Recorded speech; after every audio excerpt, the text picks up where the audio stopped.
Masechet Menaḥot Daf Samich Bet. The previous Mishnah mentioned the various korbanot that require waving, and the Mishnah also included a short description on how one does the tenufa.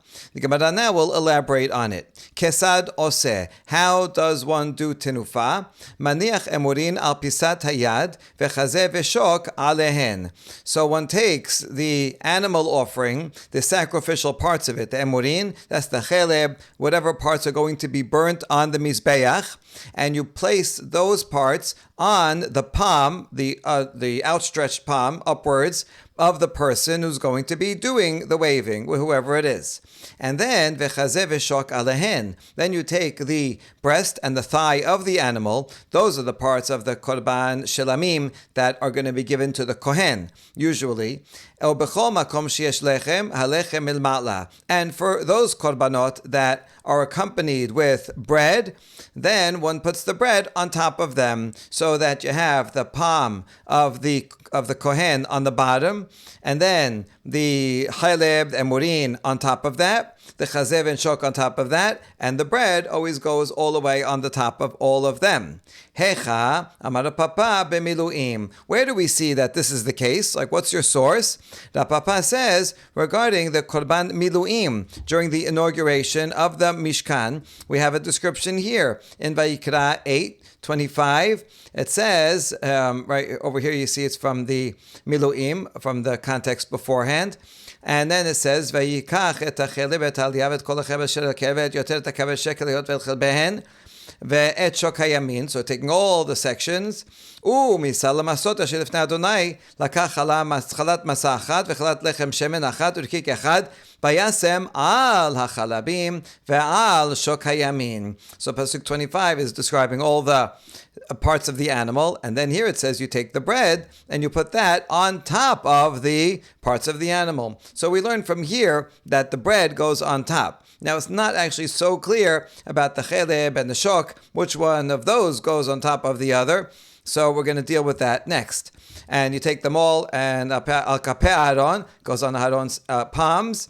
So this is one example of a tenufa offering that has animal parts and bread, and you see that the bread goes on top. Good. Now, my ta'ama, ilema mishum dichtib, shoka teruma v'chazeh tenufa, al isha chalabim yabi'u lehanif tenufa. Okay, so now we know that the bread goes on top, but why do you say that the chaleb goes on the bottom, the emurin go on the bottom, and the shokamin go on top of that? What's your source for it? We're going to bring a lot of different pisukim, because tenufot are described in many places. So here in Vayikra chapter 10, it says that the shok and the chazeh go on top of the halabim. So that's a good source. The halabim go on the bottom, shok and chazeh go on top. But we have a problem, because another pasuk in Vayikra chapter 7 says the opposite. V'aketib et hacheleb al hechazeh yebienu. That he brings the cheleb on top of the chazeh. So that means the cheleb goes on top of the chazeh. How do you deal with this contradiction? Amar Abaye hahu demaite le kohen mibet hamit b'chaim verami le. Abaye explains simply. The pasuk in Vayikra chapter 7 is talking about the kohen who is bringing these sacrificial portions from the butchering area to the kohen who's going to wave it. So you have a kohen who's doing the slaughtering and the cutting it up and all that, and then a kohen is going to carry it to the person who is doing the waving, and when he carries it, he brings it and he flips it over onto the palm of the person doing the waving. The word rameh, we bring that a lot of times to bring up two sources that contradict each other. But really it means to throw. We're throwing up two sources and having them smash to they're conflicting with each other. And then we see, what do we do when these two are two sources are opposed to each other and we smash them together? What do we get? That's the application. But here it means to throw, meaning to overturn. And so therefore the pasuk makes perfect sense. When the kohen is bringing it from the place of slaughter, so he puts the chaleb on top and the chazeh and the shok underneath. But then when he brings it, then he gives it to the Kohen who's doing the waving and turns it upside down. And then the cheleb is on the bottom, so that makes perfect sense. But now we have yet another pasuk in Vayikra 9. Vayasimu al chalabim al hazot.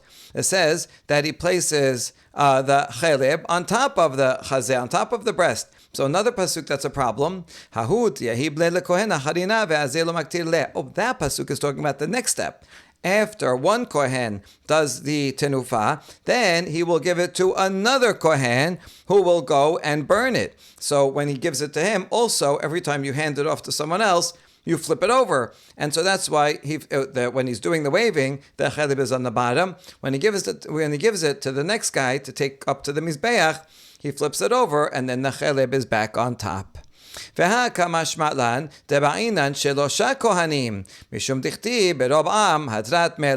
we learn from this whole procedure, from the fact that the pasuk says it in opposite ways. It means one is handing off to the next, which means you need at least 3 different kohanim. Each one does a separate thing, rather than one kohen do the whole thing. If it was one kohen, he would keep it in the same order the whole time, because he would carry it, he would wave it, he would carry it again. But this teaches that it's nice to get the more people involved, because in the multitude of people is the king's glory. This is the king's palace, Hashem's palace, the Bet HaMikdash. And by having many kohanim each do things, it brings more glory to the service. Next part of the Mishnah taught that the two breads that are brought on Shavuot, and together with the Shnei Kibsei Aseret, together with the 2 sheep that are brought on Shavuot with the 2 loaves, all that has to be waved together. That's an example of waving. Tenor Rabbanan, v'heniv hakohen otam al lechem habikurim. So the source for this is that the Kohen is going to wave them, that's the kevasim, together with the lechem habikurim, that's the shtei halechem. So now we see that we wave it all together, and it says here, Kohen otam al lechem habikurim. So that sounds like you would put the animals on top of the bread. So that's what we ask. Yachol yaniach kevasim al gabei halechem. A simple reading of this pasuk would sound like you put the bread on the palms, and then you take the animal and you put the animals on top of the bread. Talmud lomad al shnei kebasim. But we see from the rest of the pasuk, it's all one pasuk. Here it is. The vehenif hakohen otam al lechem habikurim tenufa lifnei Adonai. So over here it says you take otam. Otam is referring to the shnei kebasim in the previous pasuk, and you wave them on top of the bread. But then the rest of the pasuk says al shnei kebasim, that the bread goes on top of the kebasim. So this one pasuk has it both ways. So what are we going to do? Talmud lomad al shnei kebasim, al shnei kebasim yachol lechem al gabei kebasim. So if I had only that phrase, I would say that the bread goes on top of the kebasim. Talmud lomad al lechem habikurim. But then I'm going to bring back the beginning of the pasuk that says that the kevasim go on top of the bread. Well, now what are we going to do? Nishtakel hakatub ve'eni yodea im lechem al gabei kevasim v'im kevasim al gabei lechem. Now the pasuk is equally balanced. Imagine you're trying to weigh 2 things. Which one is heavier? And you put them on a balance scale, and each one is exactly the same. So now you don't know what to do, whether the bread goes on top of the kevasim or the kevasim goes on top of the bread. So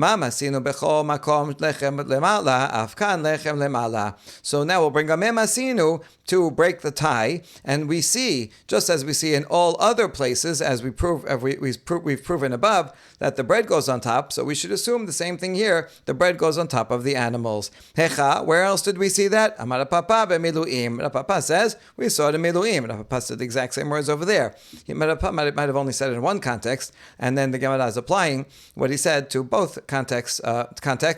And so the miluim becomes the paradigm. Rabbi Yosef ben Hameshulam Omer kibasim lemala umani mekayem al shnei kibasim lo si shiva. But that's not the only opinion. Rabbi Yosef ben Hameshulam says, no, not true. The kibasim go on top of the bread. So how come it says on the kibasim, which sounds like the bread goes on the kibasim? No, that's teaching you that when you do the waving of the bread is only with the 2 kibasim that are shilamim offerings. On Shavuot, we also bring 7 other kibasim that are korban olah offerings. Now, don't think that when you bring those kibasim, you have to wave them with the bread. No, only these. That's why it says al shnei kivasim, meaning together with. You wave the two breads together with shnei kivasim, and not the 7 olot. But in terms of which goes on top, that we're going to focus on the pasuk that says the kivasim go on top of the bread. Chanina ben Chachinai omer, maniach sheteh halechem ben yerechotehen shel kebasim umenif, v'nimsa mekayim shene mikrot halalu, lechem al gabe kebasim, uchvasim al gabe halechem. A third opinion of Chanina ben Chachinai says that, remember that we're waving the animals, these kebasim, when they're whole, when they're alive.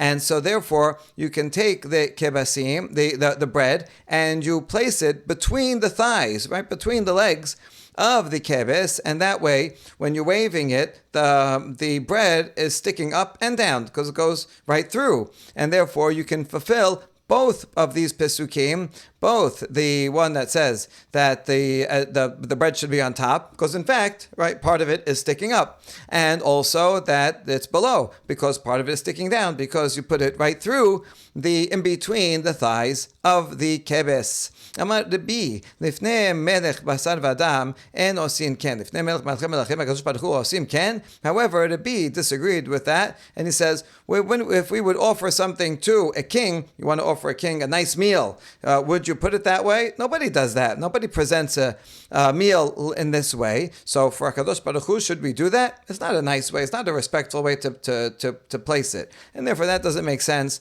Ela maniach zeh besad zeh umenif. So Rabbi has yet a fourth opinion, that you put it side by side, not between the legs, but rather on the side. You put the lambs and the bread equal side by side, and that way you can fulfill everything. We ask about a B. Doesn't it say on? Doesn't on mean one has to be higher than the other? What do you mean side by side? So we don't know who said which, but we know these two people were in conversation. Rav Chisda and Rav Hamnuna, one said to the other. Rabbi follows his opinion elsewhere, where he says that the word al, it can mean on top, but al can also mean next to, which is true. Let's see where we learn that. The Tanya, v'natata al hamarechet lebona zakah. Regarding the pasuk for the showbread, it says you put frankincense on the rows. Now, what does it mean? You're going to put it like on top of the showbread? Where exactly does it go? Rabbi Omer al besamuch. Rabbi says, no, you put the bowl of frankincense next to the lechem hapanim. And how does he know that? Ata omer al besamuch ela al mamash. So does al mean next to, or does it mean literally on top? Keshu omer v'sakota al aharon et haparochet have omer al besamuch. When the Torah is describing the Mishkan, and it says that you put the sakota, you place a cover on the aron, and that's the parochet. Now we know what the parochet is. Parochet is a curtain. It's a vertical curtain that separates the kodesh with the kodesh kodashim. And yet the Torah describes it as that it's covering the aron. Now it's not literally covering the aron. You don't take the parochet and put it on top of the aron. But rather, it goes next to the Aron. I mean, in a sense, it's covering it because if you're in the Kodesh, you can't see the Aron because you have this curtain in the middle. So it blocks your view. It separates the two areas. But here, the word sakota, to cover on the Aron, means it's a cover next to the Aron. So you see that the word al can mean next to, and therefore that's what it means for the frankincense and the showbread, and that's also what it means for Shavuot. We put the bread and the kibasim one next to the other. Next, the Mishnah says, when one is doing the tenufa, you move it back and forth and up and down. Why? Amar Rabbi Chiya bar Abba, Amar Rabbi Yochanan, molich umevi lemisha ruchot shelo, ma'aleh umorid lemisha shamayim va'aretz shelo. Rabbi Yochanan explains, we bring it back and forth to for whom, meaning Hashem, that all four directions belong. Hashem is here, Hashem is there, Hashem is in all directions, and so we move it back and forth to acknowledge that Hashem is in all directions, and up and down, also to acknowledge that Hashem is up in the heavens and also down on earth. So Hashem is here and there, Hashem is truly everywhere, and we do a ritual to show that Hashem is not absent from any place. Bema Rava matnu hachi. Amar Rav Hama bar Ukva. Amar Rabbi Yosef bar Rabbi Chanina. Molichu mebi kedei la'asor ruchot ra'ot. Ma'aleh marid kedei la'asor telalim ra'im. But in the West, they have a different interpretation. And there, they say, in the name of Rabbi Yosef, the son of Rabbi Chanina, that one brings it back and forth to push away the bad winds. So you're kind of pushing to say bad winds go away.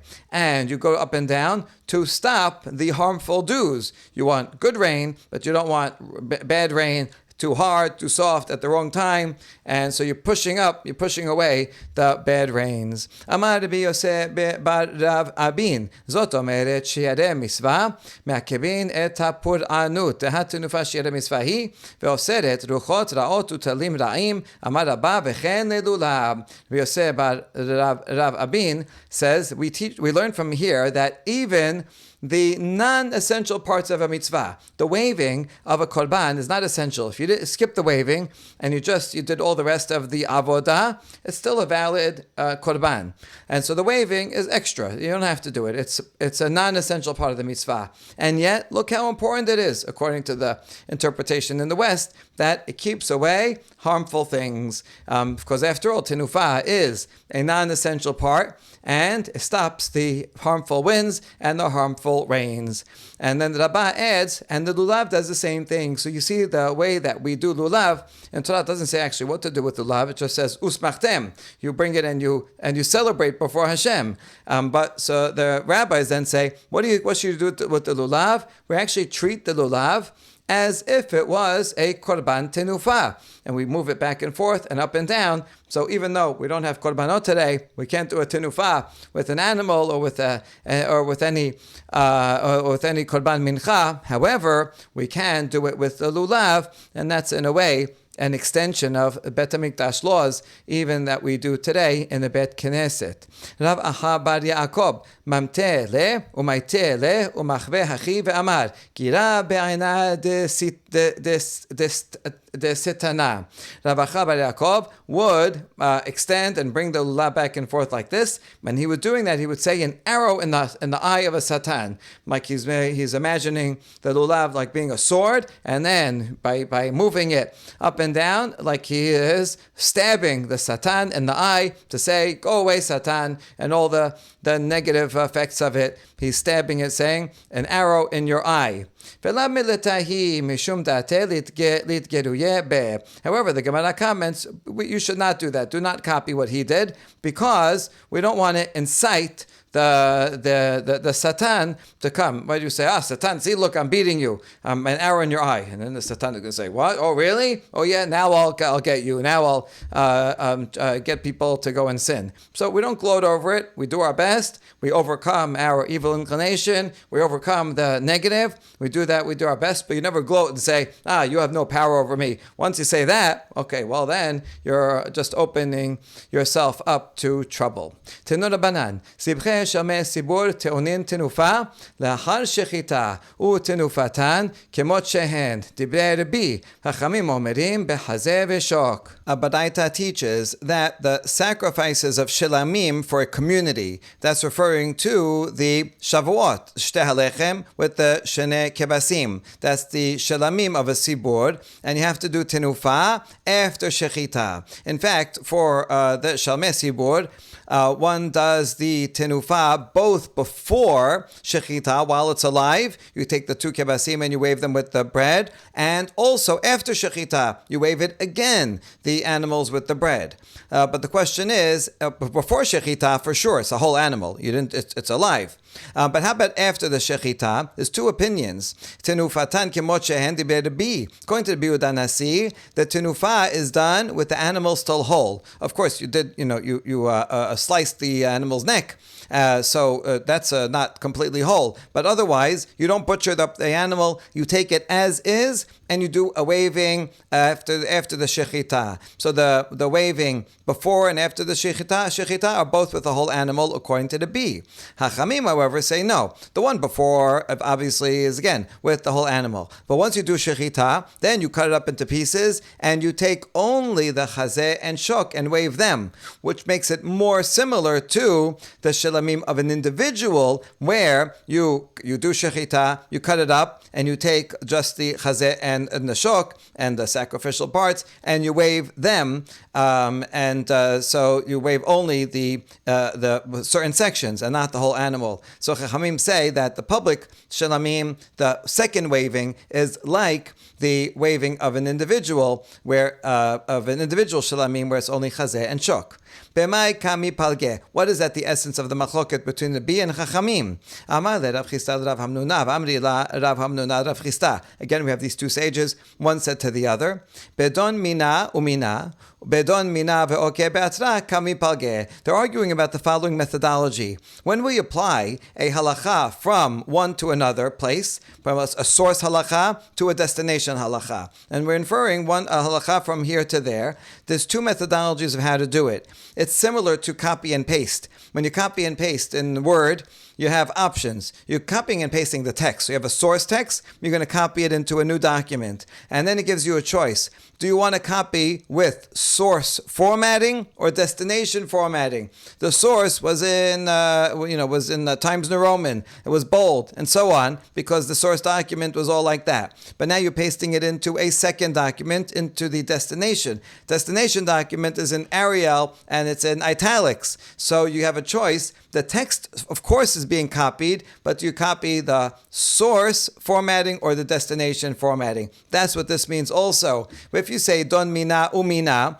we are learning from the source not only the main halacha, but also the context we're going to bring over, the way that you do it. Whereas don mina ve'oke be'atra means we're going to learn just the basic halacha from the source to the destination, but once we place it in the new place, we're going to use the context of the new place to define the details of how we do it. And so here's how that applies to this case. Rabbanan sabri, don mina umina, ma zibche shame yachid, teonin tenufa lahar shechita, af zibche shame sibur, teonin tenufa lahar shechita. Umina, ma hatam bechazeh v'shok, af hacha nameh bechazeh v'shok. Rabbanan say we learned it as follows. We're going to learn everything, source formatting, as follows. Just like the korban shelamim of an individual requires tenufa after shechita, and the korban shelamim of a sibur, we learn, also requires tenufa after shechita. In other words, how do you know that for a sibur you have to do tenufa after shechita? We learn it from shelmei yachid. So good, that's the basic law that we're learning. And now we're going to learn furthermore from the context of the source. Just like for Yachid, all we're waving when we do it is only the breast and the thigh. So too, the destination, which is Shalmei Sibur, the communal offering that's done after the Shechita, is going to be only Chazeh V'Shok. In other words, we're going to copy exactly the way the Yachid is done, after Shechita, only Chazeh V'Shok, and that's the source. So we learn to the destination that we're going to wave only the Chazeh V'Shok in the waving that comes after the Shechita. Rabbi Sabar, Don Mina Ve'oke Be'atra. The Rabbi says, no, we're going to learn the basic law that you have to do waving after Shechita, but we're going to put it in this new context, in the context of Shalmei Sibur. Ma zibche Shalmei Yachid tunin tunufa lachar shechita. Af zibche Shalmei Sibur tunin tunufa lachar shechita. The basic law is that, just like the individual shalamim, you have to do waving after shechita. So too, a communal offering, you have to do waving after shechita. Because everybody agrees that's the basic text that you're copying and pasting. But now, ve'okeh be'atra hatam hu dechazeh v'shok aval hacha kemot shehen b'chaim. But we're going to now use the new context. Over there with the Yachid, it was only the breast and thigh alone that were waved. Okay, that's true, because that made sense for the Yachid. However, now we're going to use the new context, and in the new context of Shalmei Sibur, we already did a waving of the whole animal while alive. So therefore, it makes sense that the second waving that we do, even after the animal you did Shechita, should still be whole, just like the first waving was done that way. Okay, that's all the first first interpretation of the machloket. But now we have another one.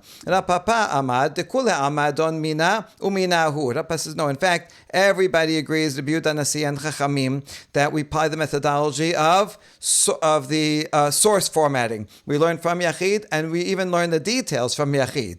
V'hainu ta'amad Rabbi ki hatam, and Rabbi, who says that we are going to burn, that we're going to do it whole, even that is in fact comparable to the Korban Yachid. Ma'atam davar shematana lekohen, afachad davar shematana lekohen. What do we waive for a shalmei Yachid? The parts that are going to be given as a gift to the Kohen, which is the Chazeh V'Shok. So too for a Shalmei Sibur. We're going to waive the parts that are given as a gift to the Kohen. It just happens to be that for Shalmei Sibur, the entire animal, except for the parts that are burnt on the Mizbeach, the whole rest of the animal is a gift to the Kohen. Whereas for Shalmei Yachid, the animal, most of it goes to the owner, whoever brings it. So only the Chazeh V'Shok is given to the Kohen for a Korban Yachid, so that's what's waived. But the whole animal is given to the Kohen for Shameh Sibur, and therefore the whole animal is waived. But in fact, we're learning everything in this way from the source. Ravina Amar, Dekula Amar Don Mina Ve'oke Be'atra, Mahinu Tamad Rabbanan, Shamehem Ribuyahu. Ravina says yet a third interpretation of the machloket between Rabbi and Chachamim, that everybody agrees that you use the destination formatting. And so now we're going to learn that, okay, you have to do it because Shamei Yachid, waving, here you have to do waving too. But it would make sense to use the destination formatting, and that means that for the Shamei Sibur, you already waved the entire thing, so it makes sense to do the whole thing together. So that would make perfect sense for the B. Now, Rabbanan, why would they say differently? Oh, it's because you have the word Shalmehem in Vayikra chapter 7, which is talking about individual Shalamim. It says, the breast and waving and the thigh waving, I've taken the children of Israel out of the sacrifice, peace offerings. It says peace offerings shal mehem in plural there. Why is it plural? Pashat, it could be talking about the many shalamim that many people bring. But the Midrash is saying shal mehem is referring to another type of shalamim, which is shameh sibur. And this comes to teach me that not only shameh yachid do you wave just the chazeh and shok, but also the Shalmei Sibur, you also are going to wave, the second waving after Shechita, only the breast and the thigh. And so while Ravina is saying everybody agrees in general that we apply the rule of the destination formatting, but here, because there's a pasuk that tells us as an exception, that's the reasoning for Rabbanan in this case. Rabbi Shimon Omer, Shalosha minin teonin shalosh misvot, Shetayim bechol echad ushlishit en bahem. Now back to the Mishnah, we're going to quote the opinion of Rabbi Shimon, who says there are three types of korban mincha offerings, and there are three mitzvot that are associated with these three categories of mincha offerings. Now, in each one of these three types of offerings, 2 out of the 3 mitzvot apply. 2 apply to each one, and 1 mitzvah does not apply to each one. And we elaborate. Veluhen, zibche shamei yachid, v'zibche shamei sibur, v'asham mesorah. All this is straight out of the Mishnah. The 3 types of korbanot are the korban, the zibche shamei yachid, an individual shalamim, a public shalamim, and asham that is brought by a mesorah during his purification ceremony. And here's with how 2 out of the 3 mitzvot apply to each of them. Zibche shamei yachid te'onin semicha chayim, utnufa shechutin, ve'en bahem tenufa chayim. Individual shalamim offerings do require semicha when they're alive. The owner has to put his hands on it. And you have to wave it, not while it's alive, but only after it do shechita, and you do not wave it while it's alive. That's for individuals. Zibche shalmei sibur te'onin tenufa chayim, ushchutin, ve'en bahem semicha. Communal offerings require 2 wavings, a waving while it's alive and another waving after shechita. But there's no semicha for a communal shelamim. Asham mesorah ta'un semicha utnufa chay, ve'en bo tenufa shachut. Asham mesorah requires semicha, and it also requires waving while it's alive. but not waving while after it is dead. So we see that there's all these three have three types of korbanot have 2 out of 3 laws that apply to them in every combination. The Gemara asks, "V'yu zibche shamei yachid teonin tenufa chayim mikal v'chomer." We could argue that the individual shelamim should require waving also while it's alive, and we can learn that from a kal v'chomer. Uma zibche shamei sibur she'en teonin tzimicha chayim teonin tenufa chayim. Public shelamim, which does not require semicha and yet does require waving while it's alive, you see, it's less chamur because it doesn't require semicha. If so, zibche shamei yachid sheteonin semicha chayim en odin sheteonin tenufa chayim, then the individual shelamim, which is more chamur because it requires semicha while it's alive, all the more so it should require waving while it's alive. So why don't we learn that kavachomet to say that individual shelamim also requires waving when it's alive? And the answer is mi'et rahamana gabe zibche shamei sibur otam lema'ute zibche shamei yachid. Because you're right, the kavachomet does make sense, but there is a word, the word otam, that's said regarding zibche shamei sibur that says these require waving while they're alive and not something else, and that not something else comes to exclude zibche shamei yachid, that they are not waved while they're alive. And now we ask another question. Why don't we argue that the communal offerings require semicha based on the following kal v'chomer?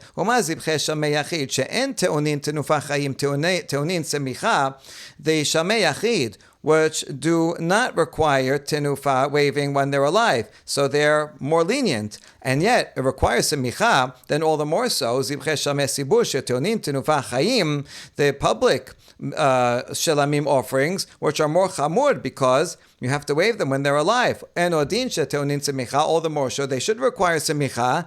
Makes sense. Amar Ravina gemire shete semichot besibur. Ravina says no, we have an oral tradition that there's only 2 types of public offerings that require semicha. Those 2 are the Seir La'azazel on Yom Kippur and the bull that's brought for communal sin. That's it. Those are the only 2, and therefore we can't include any more. We have 2, and that's the oral tradition. That's 2 and not more. And